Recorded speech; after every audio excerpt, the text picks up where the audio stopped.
믿음 안에서 하나님의 사랑을 받는 성도 여러분, 그리고 이번 이 초청 잔치를 통해서 예배의 자리에 발걸음을 옮기기 시작한 의원 여러분, 지난주에 우리는 조롱당하신 예수님에 대해서 살폈습니다.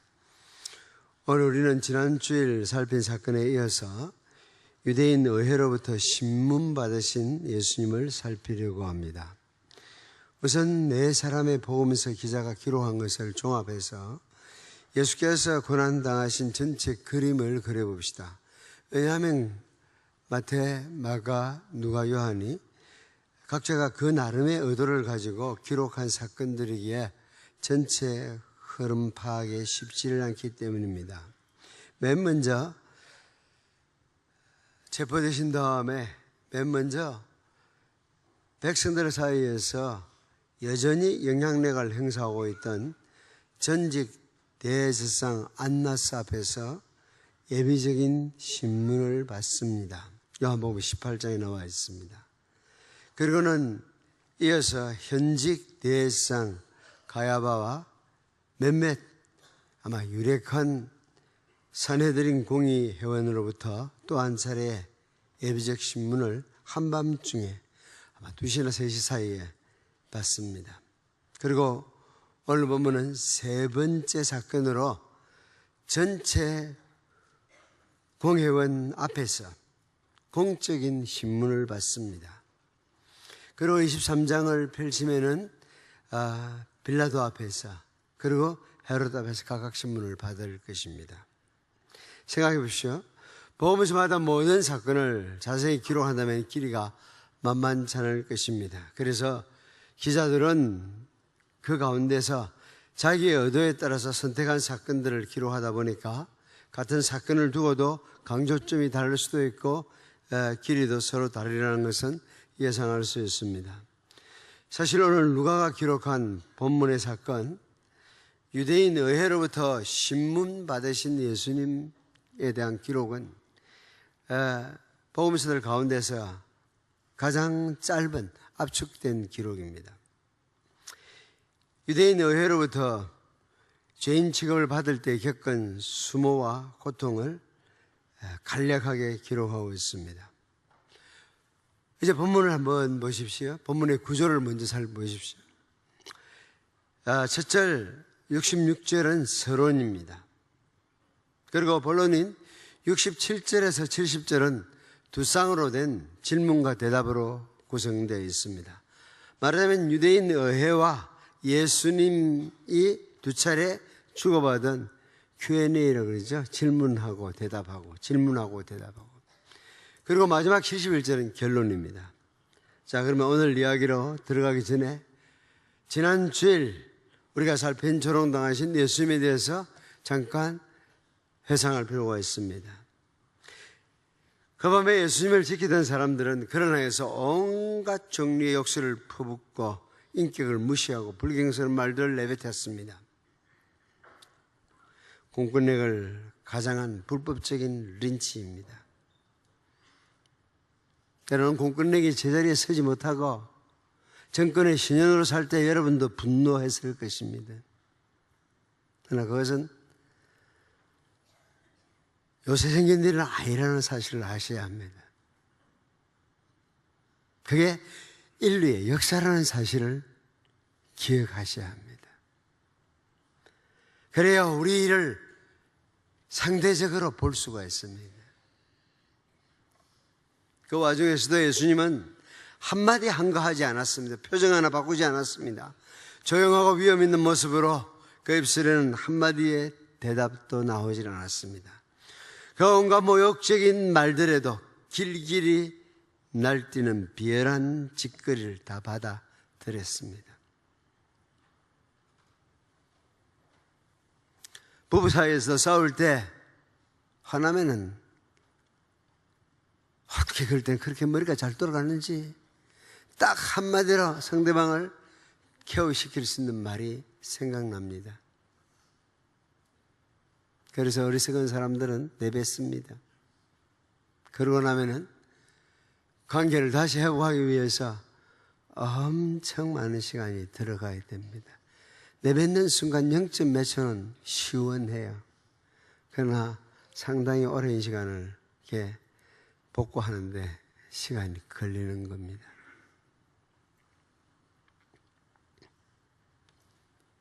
그래서 인격에 대해서는 언급하지 말라 그러죠. 제가 언젠가 그런 얘기를 했습니다만 40년 넘게 살면서 아내가 내보고 당신 그래가 목사요 이랬으면 제 여러분 앞에 지금 못 서 있습니다. 아마 무너져 내렸을 겁니다. 네가 선지자냐?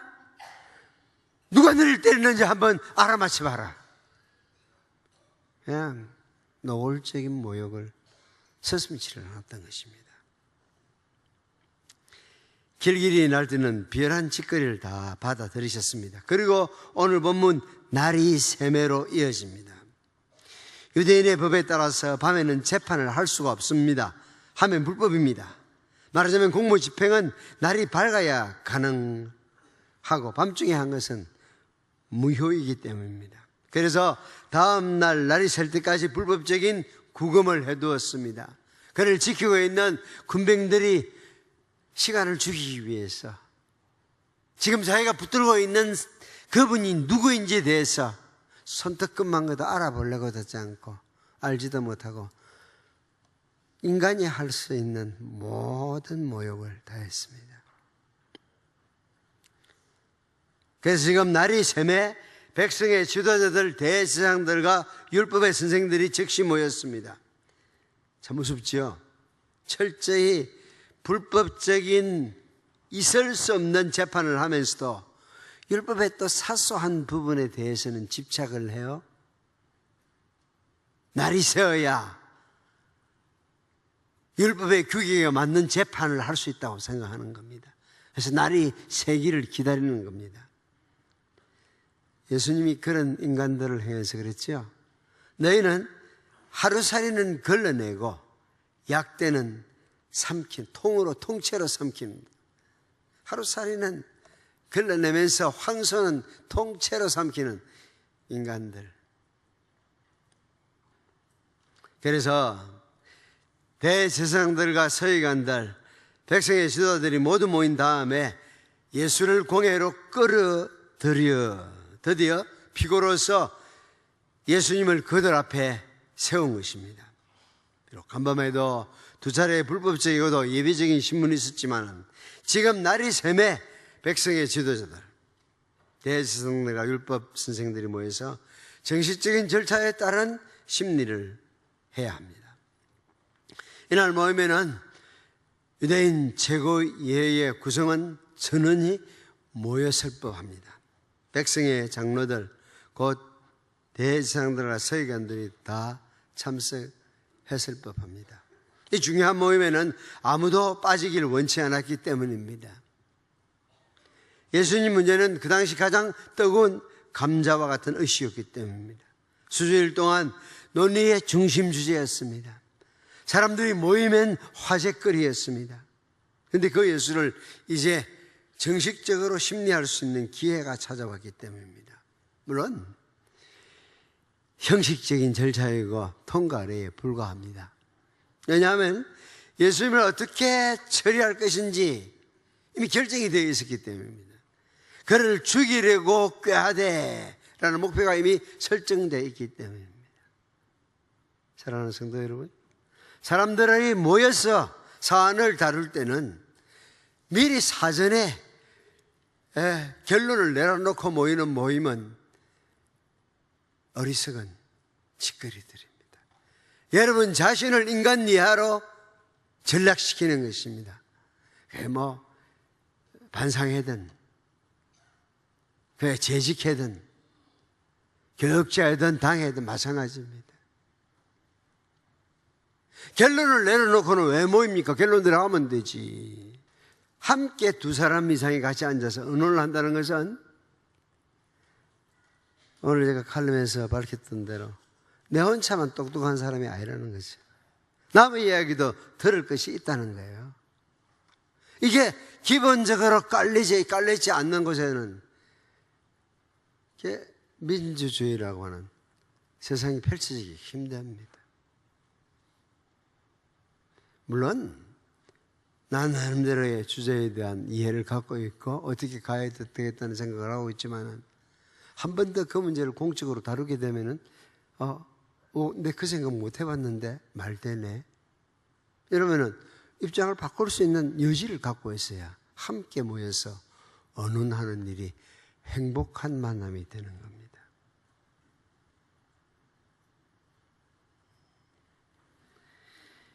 그를 죽이려고 꾀하되 목표가 서 있습니다. 하지만 당시 유대 나라는 로마 제국 아래에 있는 나라였습니다. 비록 로마 당국에 의해서 사내들이는 일정한 자치권을 인정받기는 했지만 유대인 최고회의는 사람을 사형시킬 만한 독자적 권한을 갖고 있지 못했습니다. 당시 그 지역을 다스리는 책임을 로마로부터 위임받은 총독 빌라도가 사형을 구행할 수 있는, 집행할 수 있는 유일한 권한을 갖고 있었습니다. 그래서 총독 빌라도를 설득할 수 있는 명분을, 논리를 가지고 나와야 하는 것입니다. 지금 그 구실을 찾기 위해 모여서 예비적인 신문을 수행하고 있습니다. 성전에 대한 범죄를 제외하고는 그 밖에 다른 범죄들은 유대율법이 아니라 로마의 법에 맞춰서 재판을 받아야 합니다. 수천 년의 인류 문화 가운데서 로마가 그래도 내놓을 만한 것이 법 아닙니까? 법 질서 하나만은 로마의 작품입니다. 비록 행정과 사법 양쪽의 자치권을 어느 정도 유대의 최고 의결 기관으로서 자치권을 가지고 있었지만은 신문을 해서 예수님의 유죄, 무죄를 확정 지을 수 없습니다. 예수님을 없애고자 하는 유대 지도층의 모의의 연속일 뿐입니다. 어떻게 하면 총독 빌라도 앞에 명분 있게 세울 수 있냐는 것이죠. 그를 죽이도록 언도를 받아낼 수 있느냐는 거죠. 본론으로 들어가 볼까요?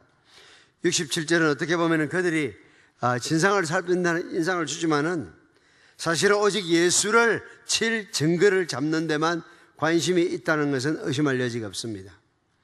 첫 번째 핵심적인 질문들을 볼까요? 네가 그리스도이거든 우리에게 말하라. 네가 그리스도이거든. 그리스도라는 말조차도 여러분 중에서는 생소할 수도 있습니다. 사랑하는 성도 여러분, 그리고 이 자리에 있는 이웃 여러분, 다른 사람들이 어떤 사람이든지 예수님이 지금 하는 것처럼 내가 그니라, 내가 스스로 있는 자니라 이렇게 말하면은 우리가 할 수 있는 일은 별로 많지 않아요. 그 사람 데리고 다툴 필요가 없어요. 정신병원에 갖다 넣으면 돼요. 그렇잖아요.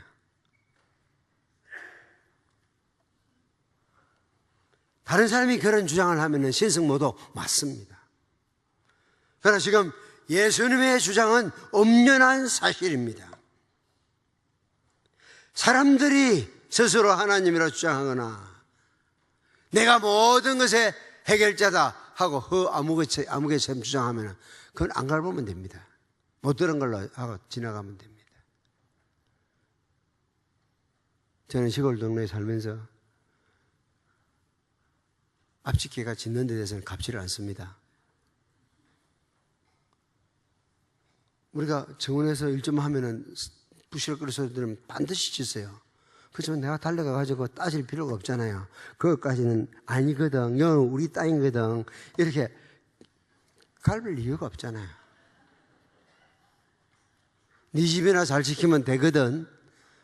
그래서 할 게 없어요. 뭐 짓나 보다 하고.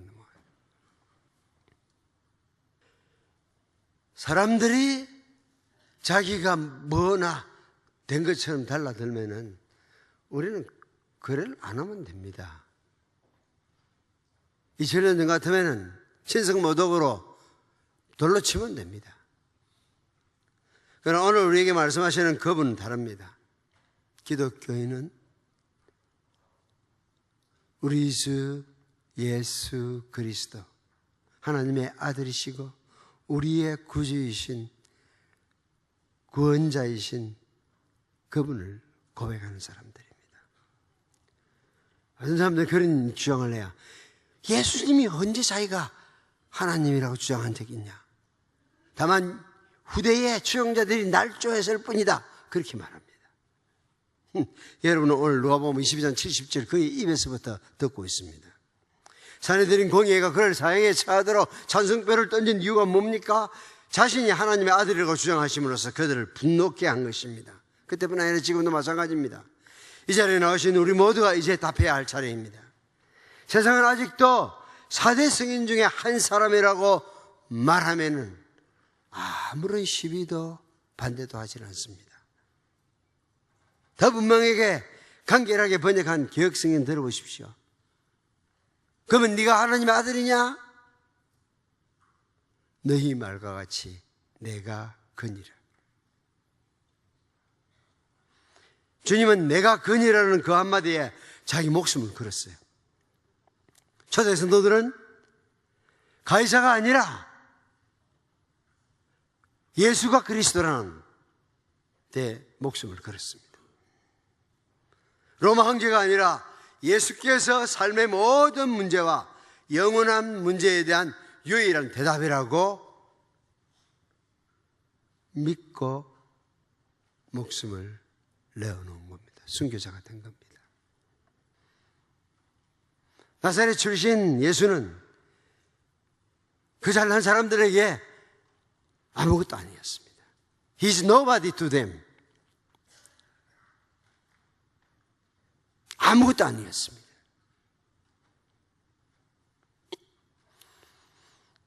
(70년을) 바라보면서 살면서 저도 늘 그런 편견을 갖고 있다는 걸 잘 압니다. 생기가 덩치도 있고 풍채가 좋고 하면 그 사람이 뭐 괜찮은 것처럼 뭐 있을 것처럼 그렇게 대한다니까요. 근데 만나서 이야기를 하면은 허우대만 멀쩡하지 그런 이야기를 할 만한 사람들도 많잖아요. 어떤 사람들은 보기에 30대 초반에 그래 네가 50도 안 돼 생겼다 도무지 흙만 많았으니까 아무리 바른 소리를 한다고 하면 할수록 웃기고 있네. 나사렛에서 무슨 선한 것이 나겠느냐? 이게 당대 사람들의 평가 아닙니까? 혹시 여러분들 가운데서 이 태어난 지역 때문에 사람들로부터 무시당해 보신 적이 있습니까? 예수님이 다 경험했던 일이라는 걸 아셔야 됩니다.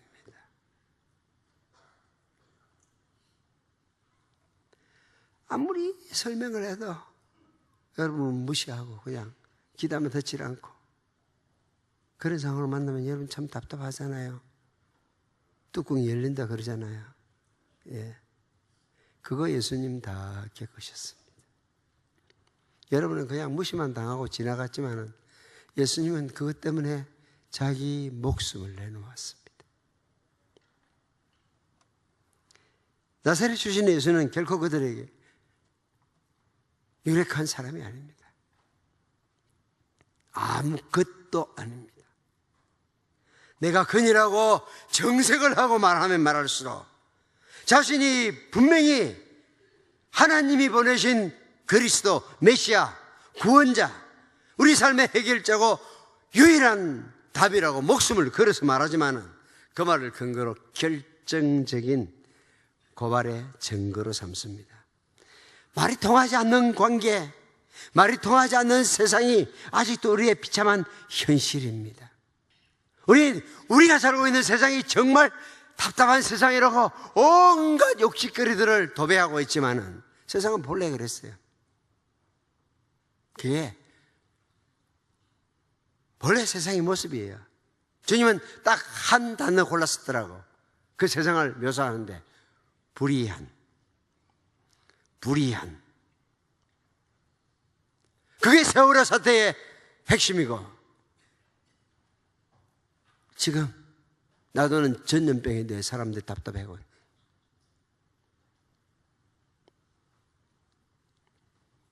말이 통하지 않는 관계, 말이 통하지 않는 세상이 아직도 우리의 비참한 현실입니다. 이걸 알고 나면은 이 답답한 세상에서도 그래도 숨 쉴 만한 여유를 갖게 되는 것이죠. 그렇지 않으면 혀를 모래에 파묻고 죽고 싶은 13층에서 뛰어내리고 싶은 충동이 드는 것입니다. 네. 31층에서 뛰어내려도요, 세상은 하나도 안 바뀌어요. 조금도 안 바뀝니다. 왜냐하면 여러분은 구원자가 아니기 때문입니다. 그래서 세상을 바꾸기 위해서 예수께서 자신을 십자가에 내주신 겁니다. 이렇게 편견을 가지고 달라드는 인간들을 사랑하기 위해서, 돕기 위해서, 살 길을 주기 위해서 당신의 목숨 내놓는 길 외에는 없다는 것을 아셨습니다. 하나님께서 여러분의 영적인 안녕과 신앙의 성장을 위해서 여러분들에게 파송한 목회자들과의 관계는 어떻습니까?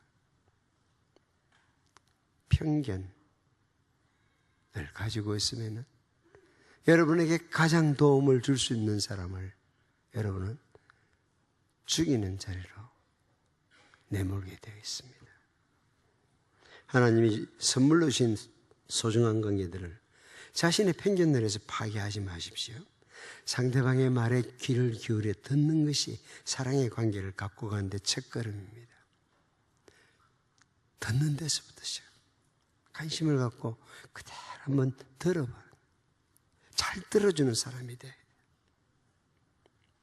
그런 자세야말로 편견으로 구주를 십자가에 못 박은 죄악에서 벗어나는 자세입니다.